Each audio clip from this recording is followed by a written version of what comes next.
ಕೃಷ್ಣಾ ನದಿಯ ತೀರದ ಪವಿತ್ರ ಕ್ಷೇತ್ರ ಯಾದಗಿರಿ ಜಿಲ್ಲೆಯ ಸುರಪುರ ತಾಲೂಕಿನ ತಿಂತಣಿಯಲ್ಲಿ ಇಂದಿಗೂ ಭಾವೈಕ್ಯತೆಯ ಜ್ಯೋತಿಯಾಗಿ ಆರಾಧಿಸಲ್ಪಡುವವರು ಶ್ರೀ ಜಗದ್ಗುರು ಮೌನೇಶ್ವರರು. 16ನೇ ಶತಮಾನದಲ್ಲಿ ಸುರಪುರ ತಾಲೂಕಿನ ದೇವರಗೋನಾಳ ಗ್ರಾಮದಲ್ಲಿ ವಿಶ್ವಕರ್ಮ ಸಮಾಜದ ಆಚಾರವಂತರಾದ ಶೇಷಾಚಾರ್ಯ ಮತ್ತು ಶೇಷಮ್ಮ ದಂಪತಿಗಳ 12 ವರ್ಷದ ವ್ರತಕ್ಕೆ ಆದಿಲಿಂಗೇಶ್ವರನೇ ಮಗುವಾಗಿ ಅವತಾರಗೊಂಡರು ಎಂಬ ನಂಬಿಕೆ ಪ್ರಸಿದ್ಧ.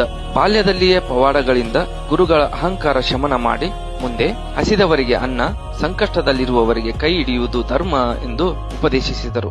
ಓಂಕಾರದ ಅರ್ಥವನ್ನು ಬೋಧಿಸಿ ಜ್ಞಾನವೇ ಜೀವನದ ಬೆಳಕು ಎಂದು ತಿಳಿಸಿದರು. ಇವರು ಮಧ್ಯಕಾಲೀನ ಕರ್ನಾಟಕದಲ್ಲಿ ಹಿಂದೂ ಮುಸ್ಲಿಂ ಐಕ್ಯಕ್ಕೆ ಹೋರಾಡಿದ ಮಹಾನ್ ಸಂತರು ಹಾಗೂ ಕೊಡೇಕಲ್ ಬಸವಣ್ಣನವರ ಅಮರ ಕಲ್ಯಾಣದ ಶರಣ ಸಮೂಹದಲ್ಲಿ ಒಬ್ಬರಾಗಿದ್ದರು ಎಂದು ಹೇಳಲಾಗುತ್ತದೆ. ದೇಶ ಪರ್ಯಟನೆ ಮಾಡುತ್ತಾ ತಿರುಪತಿ, ಕಾಶಿ, ರಾಚೋಟಿ, ಗದಗ, ವಿಜಯಪುರ, ವರವಿ, ಲಿಂಗನಬಂಡಿ, ದೇವದುರ್ಗ ಮತ್ತು ಸುರಪುರ ಹೀಗೆ ಮುಂತಾದ ಅನೇಕ ಪ್ರದೇಶಗಳಲ್ಲಿ ಪವಾಡಗಳ ಮೂಲಕ ಜಾತಿ, ಮತ, ಪಂಥಗಳ ಭೇದವಿಲ್ಲದೆ ಮಾನವನ ಏಳಿಗೆಯೇ ಧರ್ಮವೆಂದು ವಚನಗಳ ಮೂಲಕ ಸಾರಿದರು. ಅಂದಿನ ಬಿಜಾಪುರದ ಸುಲ್ತಾನರಾದ ಆದಿಲ್ ಶಾಹಿಗೂ ಅಲ್ಲಾಹನ ತತ್ವ ಬೋಧಿಸಿ ಭಾವೈಕ್ಯತೆಯ ಅಧಿಕಾರರಾದರು. ಹಿಂದೂಗಳು ಅವರನ್ನು ಮೌನೇಶ್ವರ ಎಂದು ಕರೆದರೆ, ಮುಸ್ಲಿಂ ಬಾಂಧವರು ಮೌನುದ್ದೀನ್ ಎಂದು ಭಕ್ತಿಯಿಂದ ಆರಾಧಿಸಿದರು. ತಮ್ಮ ಸಂಚಾರದಲ್ಲಿ ಬಡವರಿಗೆ ನೆರವು, ಹಸಿದವರಿಗೆ ಅನ್ನ, ಸಂಕಷ್ಟದಲ್ಲಿರುವವರಿಗೆ ಕೈ ಹಿಡಿಯುವುದು ಇವೇ ನಿಜವಾದ ಪೂಜೆ ಎಂದು ಬದುಕಿನ ಮೂಲಕ ತೋರಿಸಿದರು.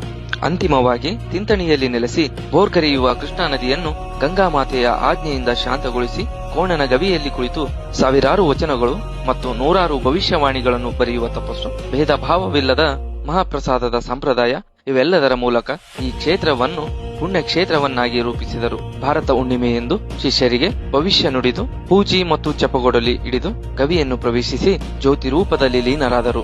ತಿಂತಣಿಯಲ್ಲಿ ಇಂದಿಗೂ ಚೇತನ ಸ್ವರೂಪಿಯಾಗಿ ಭಕ್ತರ ಇಷ್ಟಾರ್ಥಗಳನ್ನು ನೆರವೇರಿಸುತ್ತಿದ್ದಾರೆ ಎಂಬುದು ಭಕ್ತರ ದೃಢವಾದ ನಂಬಿಕೆ. ಸ್ನೇಹಿತರೆ, ನೀವು ಈ ಪುಣ್ಯ ಸ್ಥಳಕ್ಕೆ ಭೇಟಿ ನೀಡಿದ್ದಲ್ಲಿ ನಿಮ್ಮ ಅನುಭವವನ್ನು ಕಮೆಂಟ್ ಮೂಲಕ ತಿಳಿಸಿ ಮತ್ತು ಇಂತಹ ಇನ್ನಷ್ಟು ವಿಡಿಯೋಗಳಿಗಾಗಿ ನಮ್ಮ ಇನ್ಸ್ಟಾಗ್ರಾಮ್ ಅಕೌಂಟ್ ಫಾಲೋ ಮಾಡಿ ಪ್ರೋತ್ಸಾಹ ನೀಡಿ.